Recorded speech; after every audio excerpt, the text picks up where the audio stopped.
posible porque a las 8:05 no cierra, ¿vale? Nos echa. Entonces, soy María Garzón, si alguno no me conocéis, soy la directora de la Fundación Internacional Baltasar Garzón, que junto a los libros de Catarata editamos la línea editorial de nuestra fundación, del cual el último título que hemos publicado es este libro que estamos presentando, que es El exterminio de la memoria, de Fernando Unifundia, que está aquí conmigo. Y el objetivo de este libro es, nosotros en la fundación trabajamos, una de las líneas que trabajamos, como sabéis, es por la creación de una comisión de la verdad de los crímenes franquistas. Teniendo el punto de mira en lo que es la atención a las víctimas y al derecho a la verdad de las mismas como uno de nuestros objetivos y líneas estratégicas principales.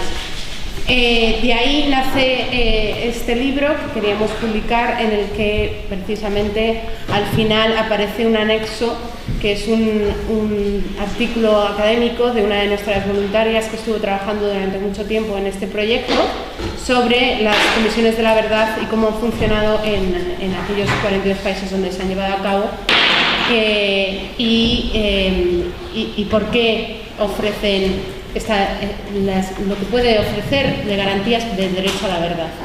El libro, Fernando, cuando se lo pedimos, fue prácticamente iba a decir una tropa más armada, pero más o menos, porque se lo pedimos para muy poco espacio de tiempo. Afortunadamente después tuvimos más tiempo para ello, y lo que le permitió hacer una investigación muy a fondo con una serie de entrevistas que luego nos puede decir a personas no solo familiares de las víctimas, como Josefa Celda, de la cual nos hablará Matías Alonso, que está aquí con nosotros, coordinador del Grupo de Recuperación de Memoria Histórica del Partido Socialista del País Valenciano, sino Pilar Bardem, juristas como Baltasar Garzón, Carlos Jiménez Villarejo, Carlos Esdepollo o Joan Garcés. Conmigo también están en la mesa Jaime Ruiz, es presidente de la Plataforma por la Comisión de la Verdad, además de AME, presidente de la mesa. Nosotros dentro de la Fundación también formamos parte de la Plataforma por la Comisión de la Verdad. Nosotros somos los secretarios, digamos, de la plataforma, y Manuel de la Rocha, que también es miembro de la Plataforma por la Comisión de la Verdad, aparte de el conocido cargo público que ostenta, ¿no? Son personas que desde los distintos ámbitos vienen trabajando por el derecho a la verdad y que creo que pueden aportar mucho a esta presentación. Y yo simplemente quería decir dos palabras sobre el libro. Yo creo que lo que aporta un valor diferencial a este libro es que detalla muy bien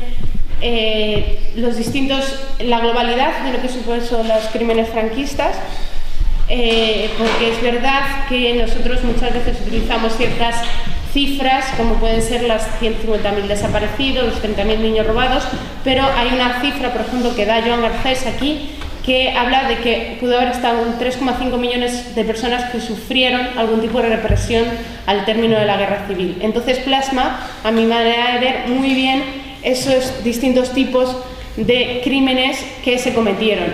Hay un capítulo específico de niños robados, hay otro capítulo que habla de los campos de concentración y las cárceles, que ahora voy a acabar con dos frases que están en una página de ese capítulo, que la verdad es que a mí como madre me han dejado bastante choqueada sobre lo que era la muerte de los niños dentro de las cárceles. Y luego hay una segunda parte muy interesante, que es cómo se va construyendo esta estrategia del olvido desde el régimen, y esto se continúa en la transición no real que hubo en este país, que básicamente fue una transición de meterlo todo debajo de la alfombra y poco más, ¿no? Y no hablar y así estamos, ¿no? Como sabemos, las víctimas ahora mismo no tienen prácticamente ninguna vía legal a la que acudir, y lo que nos queda es precisamente el poder obtener este derecho a la restitución y a la verdad mediante algo como puede ser la Comisión de la Verdad. Y para dejar ya simplemente hablar a al autor y a los que me acompañan. Quería leer este párrafo que yo creo que ha sido uno de los que más me ha impactado, porque seguramente no conozcamos la totalidad nunca de la brutalidad de los crímenes, pero es algo que lo que nunca yo personalmente había conocido, ¿no? Entonces habla de los campos de las prisiones, dice: semejante situación de hacinamiento provocaba auténticas plagas a quienes más sufrían, y quienes más sufrían eran los niños.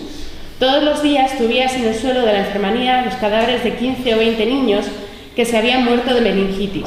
Relata Petra Cuevas, cuyo testimonio recoge el libro Los niños perdidos del franquismo.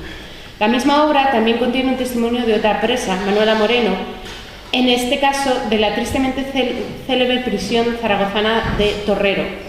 Había 45 niños, el agua de la bañera tenía que servir para 45 madres con sus 45 hijos y para otras 70 o más personas que estábamos con ellos. Empezaron a morirse y quedaron 3. 42 niños se murieron en una semana. Y esto, que es, puede ser a veces pensar que es como muy escabroso, nos tiene que hacer ver que realmente lo que sucedió en este país nada tiene, o sea, no es, como nos decían, esta dictadura blanda, que por mucho que pasara al lado del tema de lo que está ocurriendo en Alemania, etcétera, nos hagan pensar que en nuestro país no ocurrieron crímenes tan graves como los que pudieron ocurrir ahí, ¿no? Y entonces yo creo que por eso este libro pone unos datos sobre la mesa bastante interesantes para hacernos reflexionar sobre la necesidad de una vez por todas dar una solución a nuestras víctimas y a nuestra sociedad, porque todos somos víctimas de esa época. No, pues yo simplemente quería indicar que los amigos se me da mejor escribir que hablar, y que lo que tenía que contar en realidad está en el libro, es muy extenso, es muy prolijo, hay cantidad de datos, muchos conocidos, otros no tan conocidos, y sí, yo recomiendo la lectura, me parece que es lo más claro, está escrito como un reportaje periodístico para que sea ameno y sea fácil de leer. Y lo que me parece destacable es que todas las personas a las que entrevisté, incluido Matías Alonso, que fue el primero y me ayudó muchísimo a lo largo de la preparación del libro, todos insistieron en que con el PP, es imposible que esto progrese. ¿Por qué está la oposición que plantea el PP a cualquier cuestión de reivindicaciones a las víctimas por el franquismo? Que es imposible, entonces que haría falta un cambio político radical. Parece que empieza a darse, Entonces eso es como una ventana de esperanza, que se abre hacia un cambio que permita quizá poner fin a este capítulo de una vez, como reclama, por ejemplo, Naciones Unidas, que en estos 2 años ha reclamado 3 veces, ha urgido 3 veces a España que ponga fin a esta sangría emocional de las víctimas del franquismo, de las personas que tienen parientes muertos, perdidos en algún lugar de España, en algún lugar ignoto y remoto de España, y que sufren por ello y que quieren recuperarlos. Entonces, que mientras esté el PP, que difícilmente habrá ningún progreso, eso coincidían todos ellos, era absolutamente, era el mensaje. Y no sé, yo creo que como andamos cortos de tiempo, es mejor que vaya pasando al resto, porque fijo, como si ellos han visto cuestiones en el libro como se me parecen tan obvias que no he reparado en ellas, y sin embargo quizá yo sí, y luego podemos responder a sus preguntas o lo que pues yo, si os parece, podemos hablar Matías de toda la visión de las víctimas,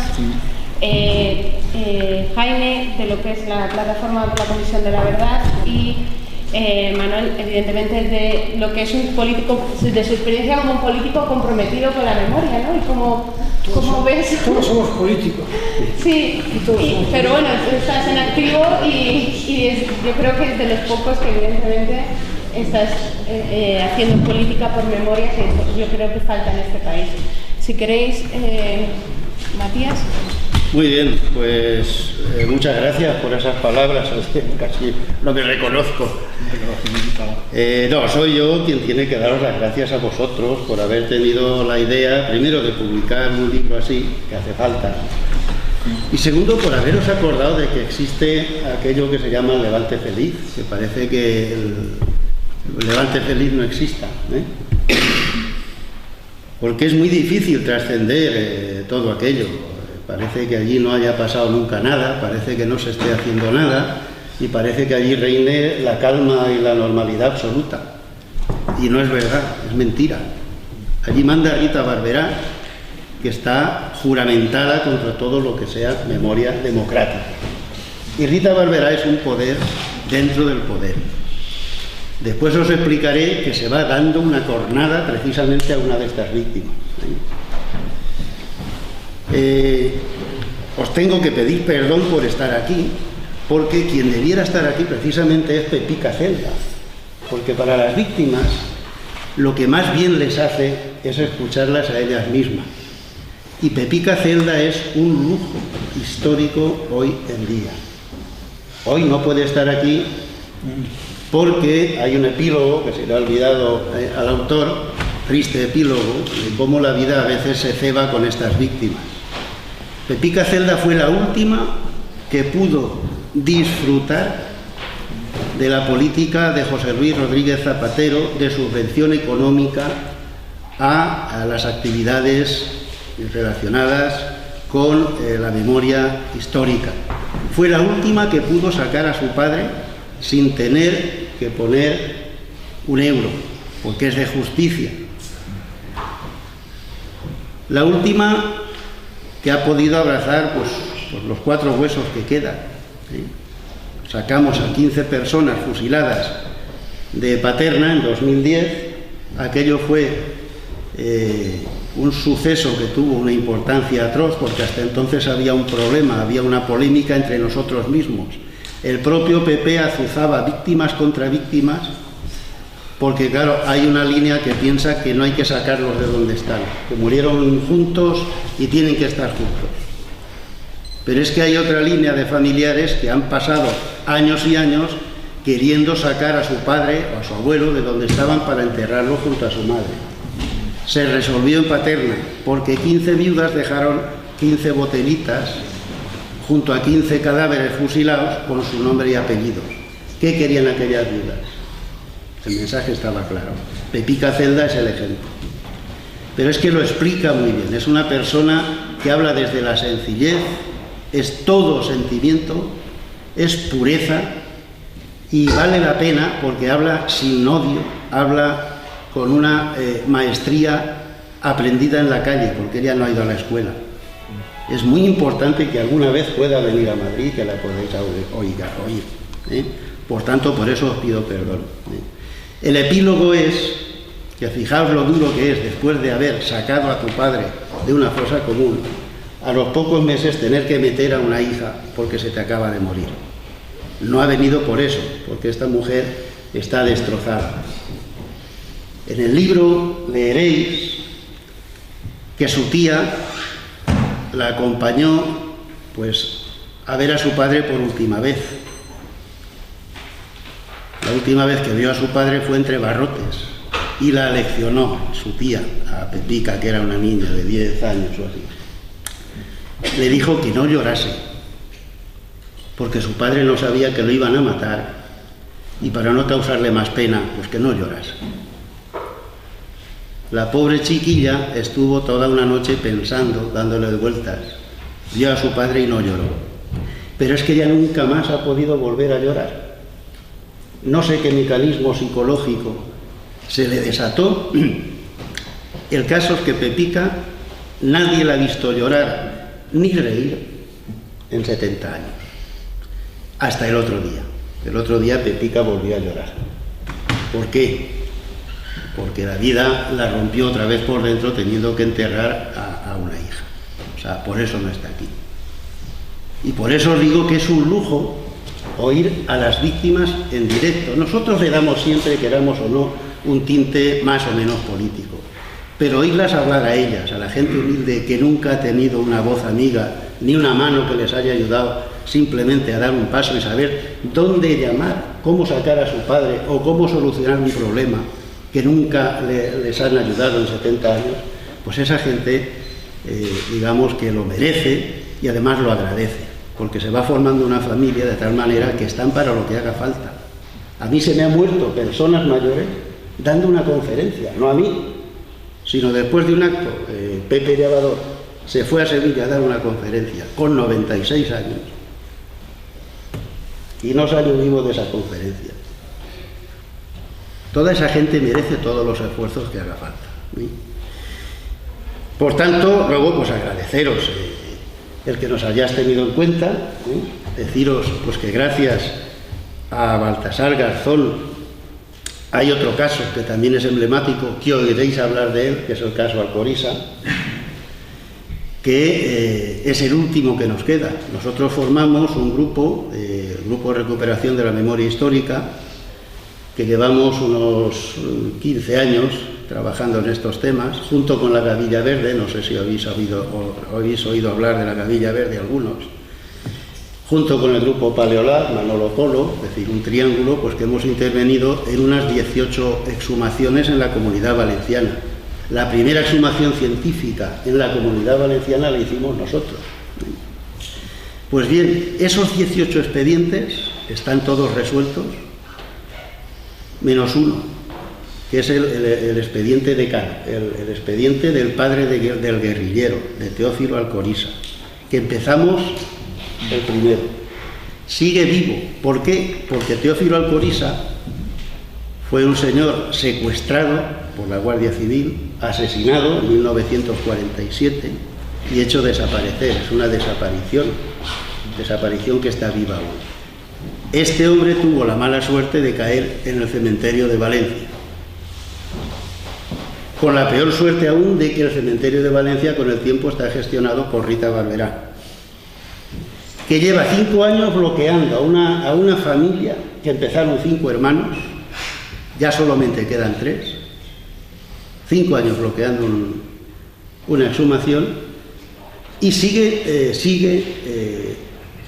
digamos, atacando de una forma bastante inmisericordia a esta familia, de tal manera que se despide, luego lo oiréis, con una última, podría ser un poco mal educado, una última corná a unas personas que no tienen ni tiempo ni dinero. Va a exhumar ella, cuando 5 años lleva diciendo que no, va a exhumar ella, porque sí, a su padre, y además les va a pedir 45.000 euros, quieran o no. Eso por narices. ¿No queréis? Pues ahora soy yo la que lo saca. Como sé que no tenéis dinero, porque habéis tenido que devolver la subvención que obtuvieron, como ahora sé que no tenéis dinero, ahora os castigo sacando yo lo que sea y además os cobro 45.000 euros. Dentro de poco lo sabéis. Por tanto, que lo sepáis. Aquello no es el Levante feliz. Una de las batallas más fuertes que se da es la memoria histórica, y aquí tenemos allá a lo alto un hombre humilde, Eduardo Ranz, que nos está acompañando y que se está dando cuenta hasta qué punto gente como Rita Barberá sigue peleando por mantener simbología franquista. Es decir, que de Levante feliz nada. Y necesitamos pues toda vuestra ayuda, por tanto, muy agradecidos por estar vosotros y muy agradecidos por vosotros venir y escuchar. Por tanto, por ahora nada más.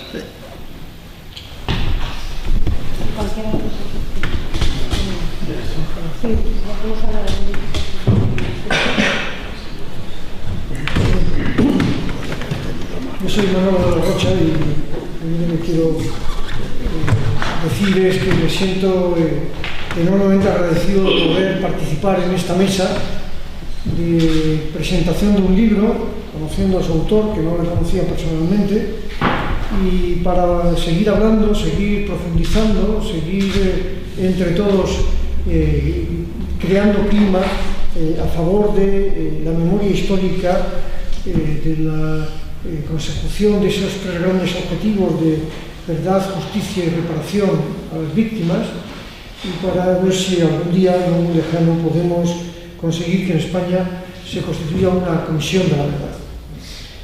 Y lo primero que quiero es hablar del libro. El libro no solo es obligación de los que estamos aquí recomendarlo. El libro es que se recomienda por sí mismo, su lectura se recomienda en sí mismo. Es un libro sencillo, un libro muy bien escrito, un libro muy fácil de leer, pero además de sencillo es un libro profundo, es un libro que nos evoca una parte de nuestra historia, la historia de las víctimas de la guerra civil y de la posguerra civil, del franquismo, unas víctimas que han estado todo este tiempo, hasta hace 1 o 2 décadas como mucho, en el olvido, unas víctimas que son doblemente víctimas. Dice el libro con buen apunte que se ha producido, yo creo que además citando a Matías, recogiendo algunas ideas que Matías Alonso ha estado también exponiendo, víctimas que han sido objeto de un doble asesinato, ¿no? La de ser ejecutados normalmente en tapias de cementerios y a veces en cunetas, y al mismo tiempo la del asesinato de la memoria, ¿no? La de la ejecución de la memoria, la del olvido, ¿no? La del olvido.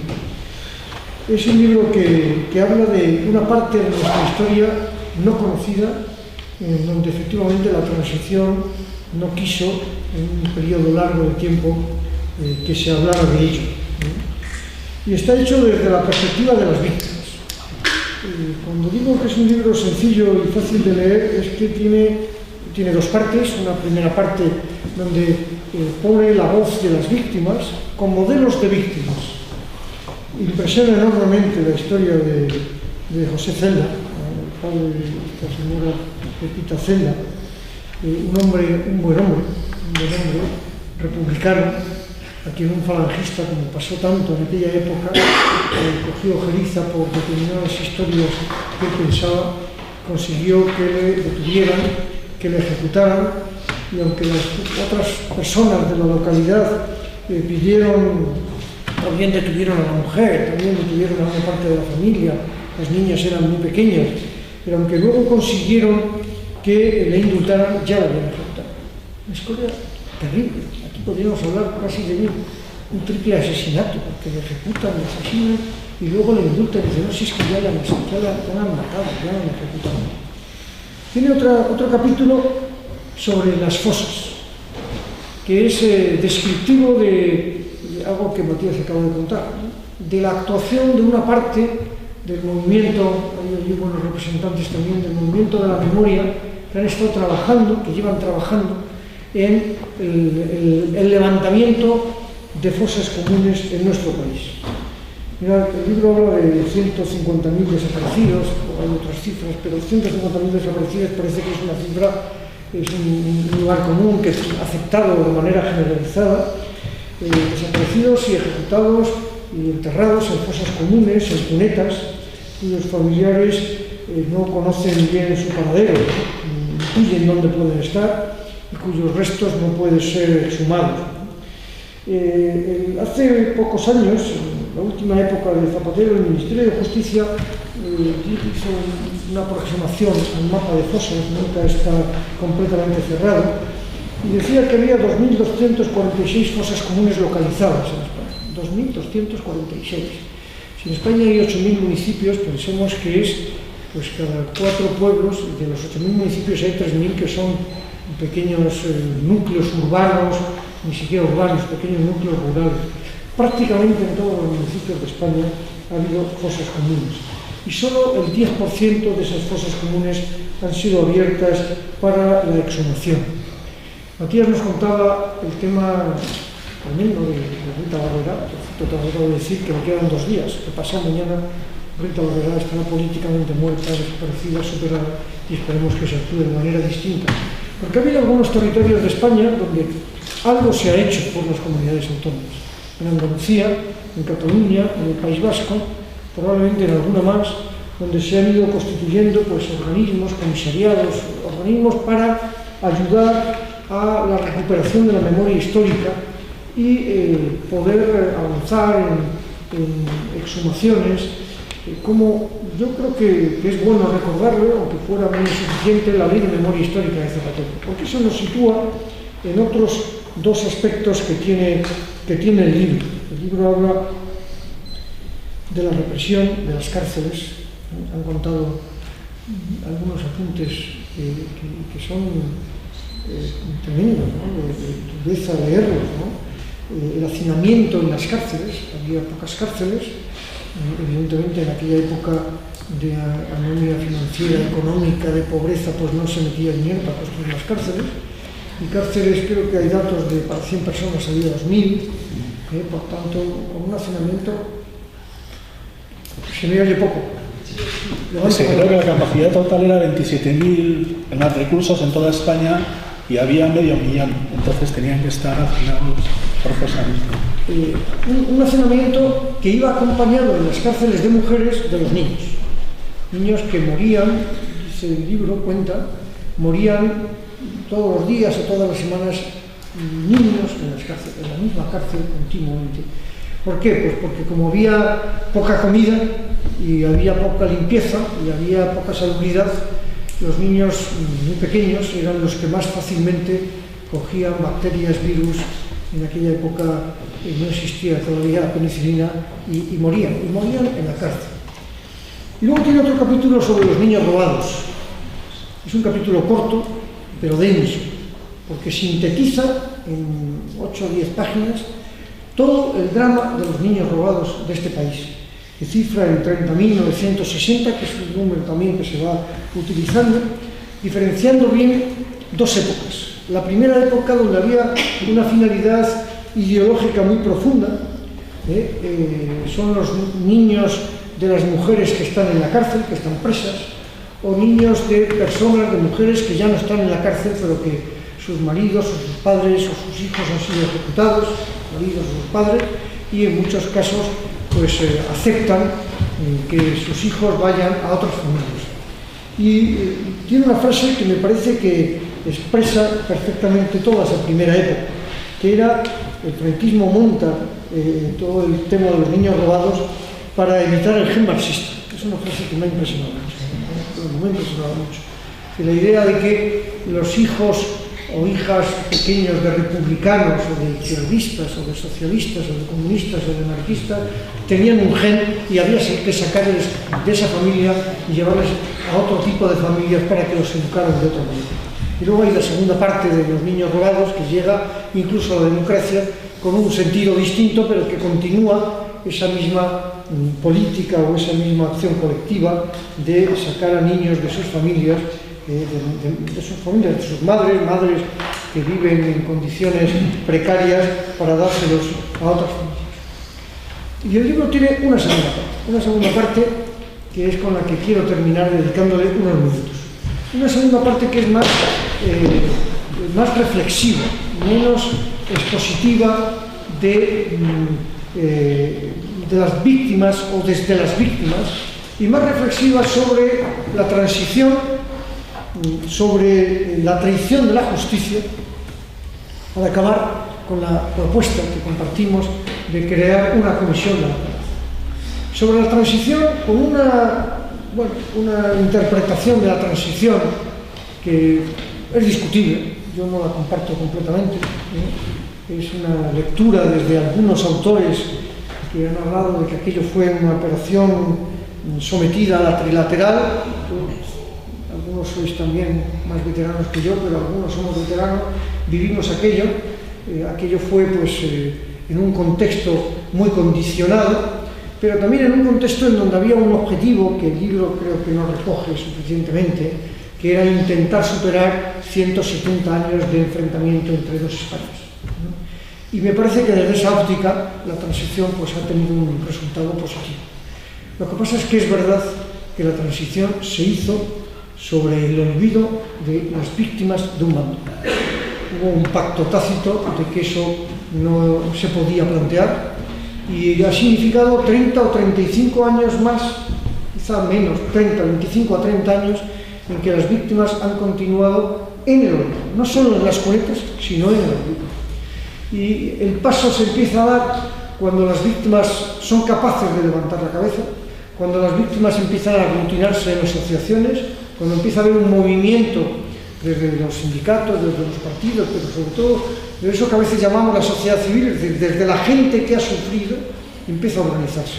Y tiene esa primera respuesta en la Ley de Memoria Histórica, que desde, no tanto desde las instituciones, pero sí proporciona un marco jurídico y unos fondos para que movimientos de memoria empiecen a tocar las tumbas, a levantar tumbas, a exhumar cadáveres.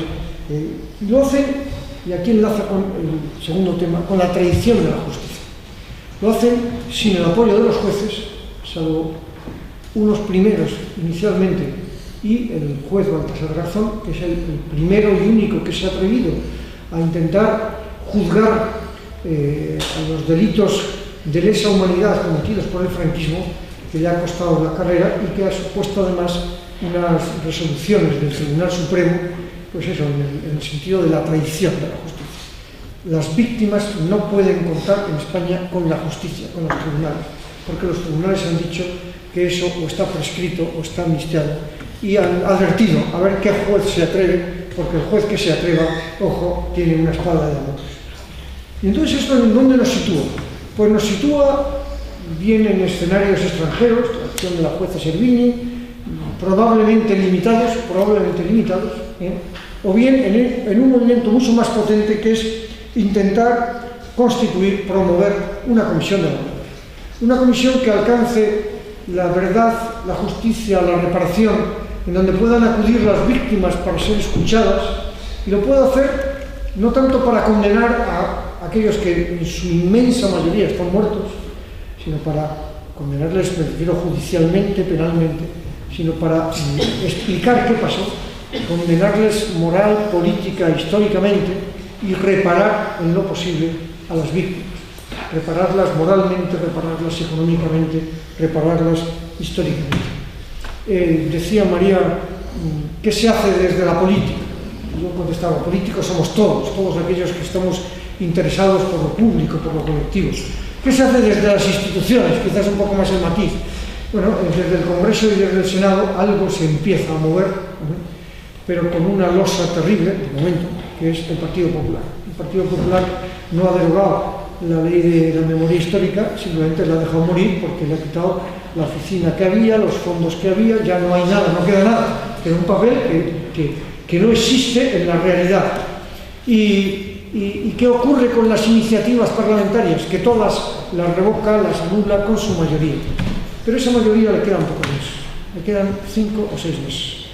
Hace un par de semanas se presentó en el Senado por un conjunto de senadores, representantes, yo creo que de todos los grupos parlamentarios menos el PP, para que se cree una comisión de investigación o de reflexión sobre qué, sobre otra pieza muy importante que se ha movido, que es los informes de los relatores de Naciones Unidas que exigen al Reino de España, al Gobierno de España, que exigen a las instituciones españolas que tienen que actuar públicamente, a través de las instituciones públicamente, incluso judicialmente, para atender a las víctimas y repararlas en el olvido, en el cancro.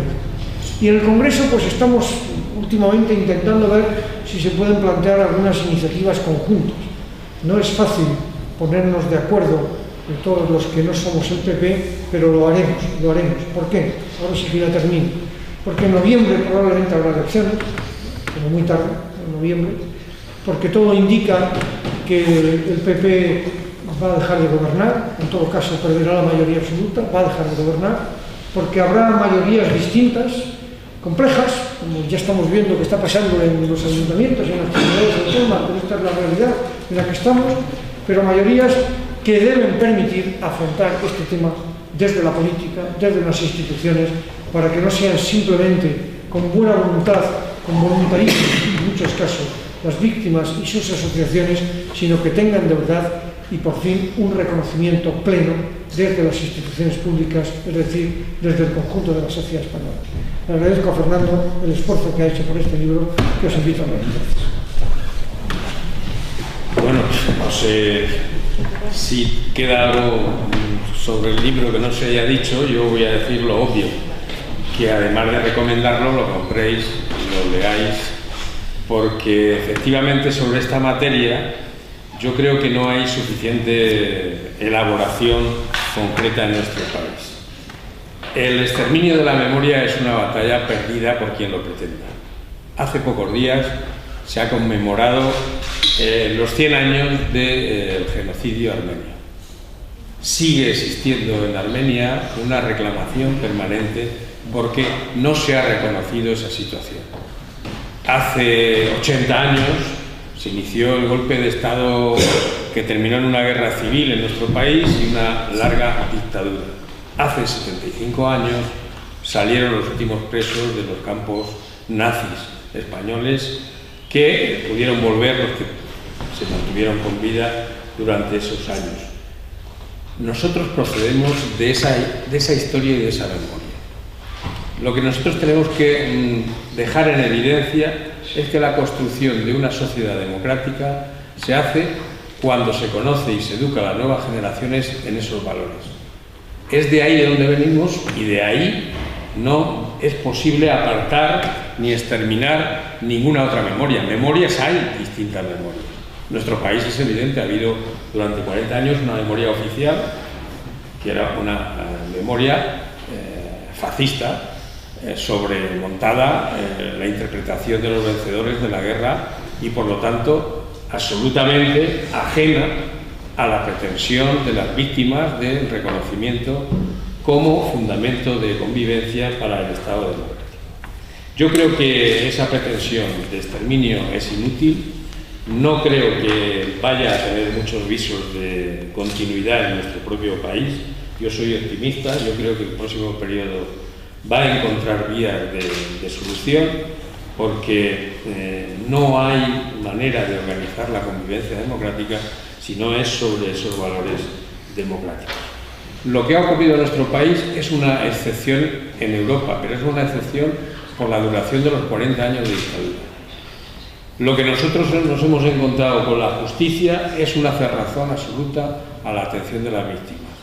Luego, la única vía que queda abierta para poder poner en evidencia y en valor es aquella que las Naciones Unidas ofrecen a los países que han pasado por traumas de esta envergadura y que evidentemente han dado resultados positivos.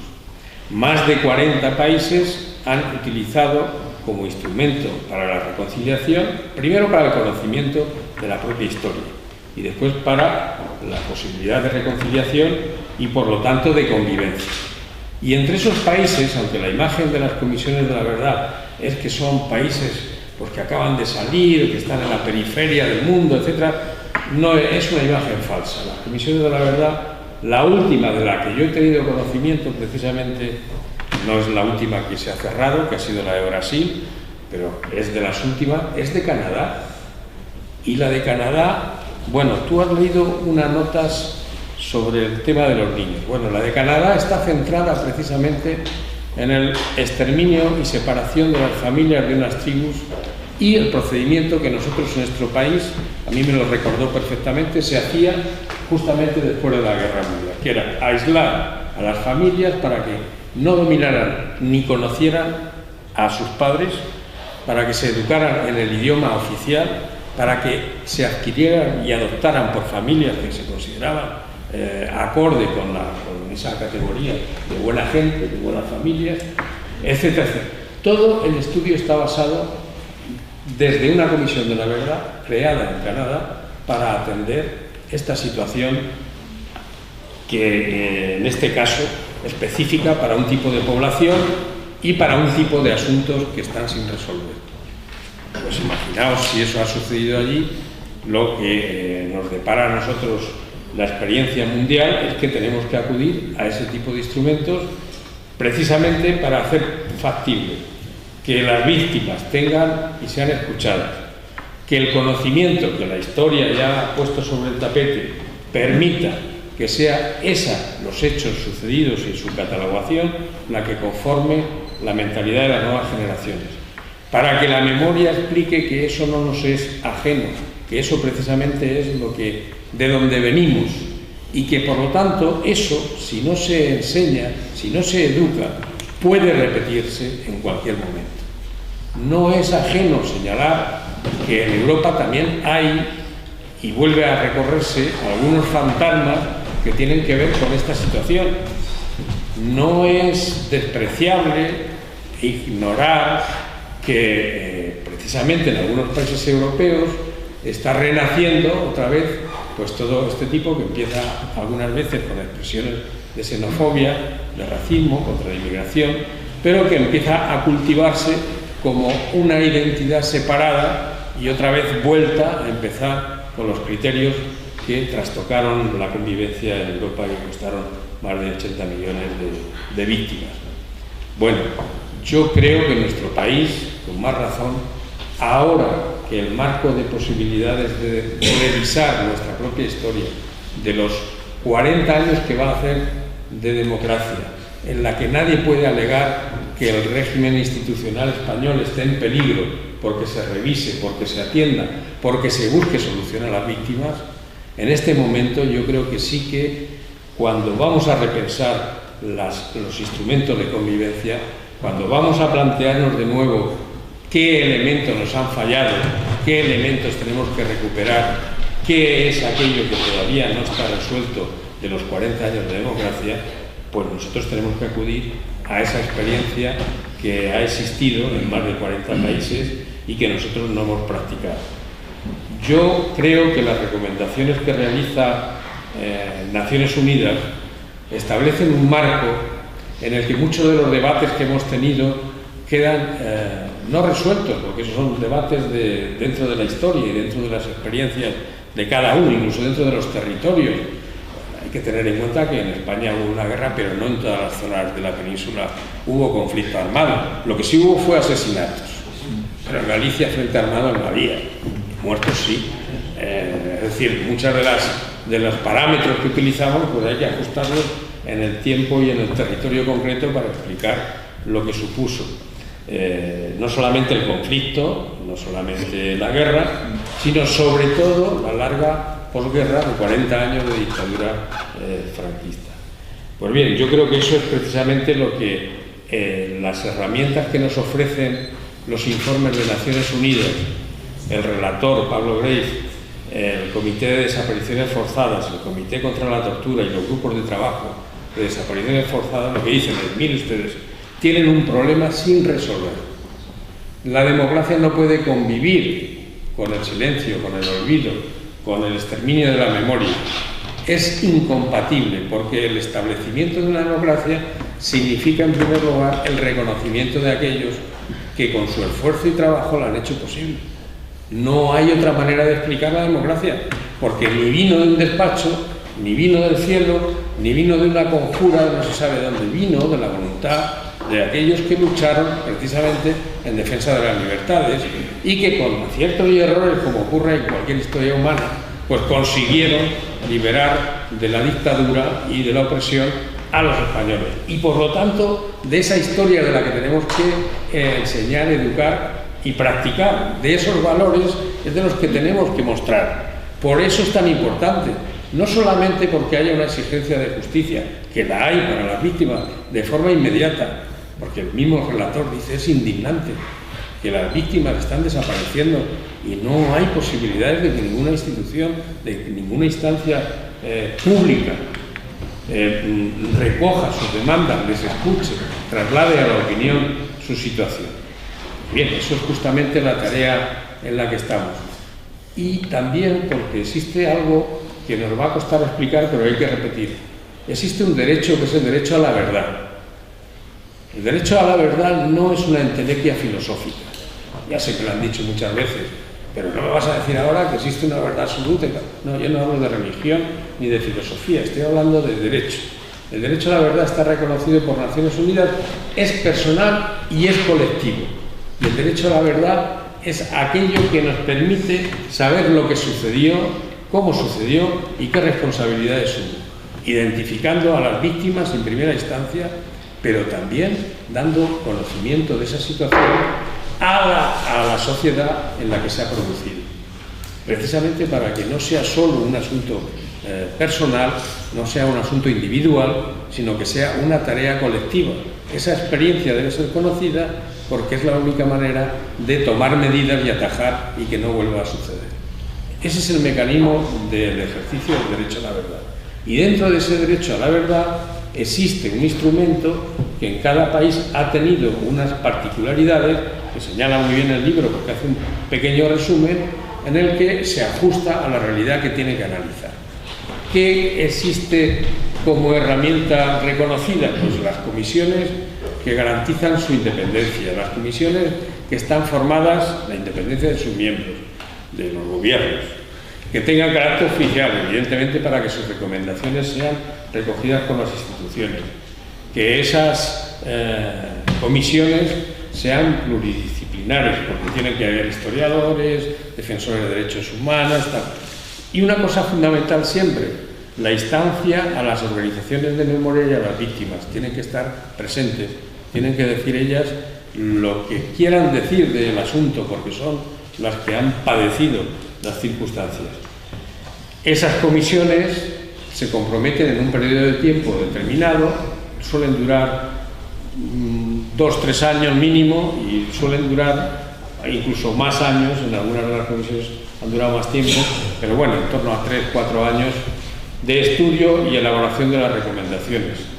Y esas comisiones no son jurídicas, pero pueden hacer recomendaciones para todas las instituciones del Estado, que naturalmente se compromete a su desarrollo una vez que se elaboren y se aprueben en el tiempo establecido y con los mecanismos otorgados.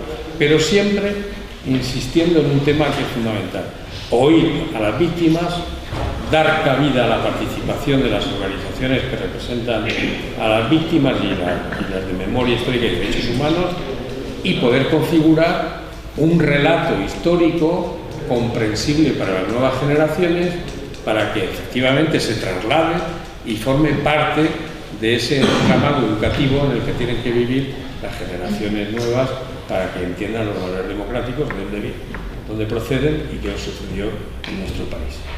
Esa tarea es difícil, por eso es recomendable tu libro, porque no tenemos instrumentos de difusión para explicar que existe ese derecho a la verdad, que existe una herramienta, que existen recomendaciones de Naciones Unidas, que no es un invento ni una elaboración partidaria, sí política, porque estamos hablando de política con mayúscula y con valores democráticos. Y yo espero incluso que la derecha española termine, como ha ocurrido en Europa, por aceptar que no se puede ser demócrata y franquista al mismo tiempo. Es incompatible, y que por lo tanto jugar en el campo de la democracia quiere decir reconocerse de los valores que conforman la democracia, porque uno puede ser conservador, como ocurrió en la misma república, puede ser republicano de derecha, pero eso es una cosa, y otra cosa es ser fascista, o ser franquista, o ser nazi. Esa es otra historia. Entonces estamos en esta historia, y para esa historia, y para convencer a la opinión pública española de que esta herramienta facilitaría la resolución del conflicto en el que nos hemos metido a lo largo de 40 años, esta recomendación al libro, esta invitación a que más autores trabajaran este tema, pues sería imprescindible. En la plataforma estamos elaborando una campaña para realizar a partir de septiembre, con el objeto precisamente de llamar a las instituciones, de llamar a las organizaciones sociales, de reclamar a las víctimas una vez más de que trabajemos porque efectivamente el marco nuevo empiece por reconocer la deuda que tiene pendiente con las víctimas del franquismo, y por lo tanto hagamos de verdad que la nueva etapa se asiente sobre las bases de la convivencia, porque reconoce a los que lucharon por la democracia en nuestro país. Así que muchas gracias y comprad el libro.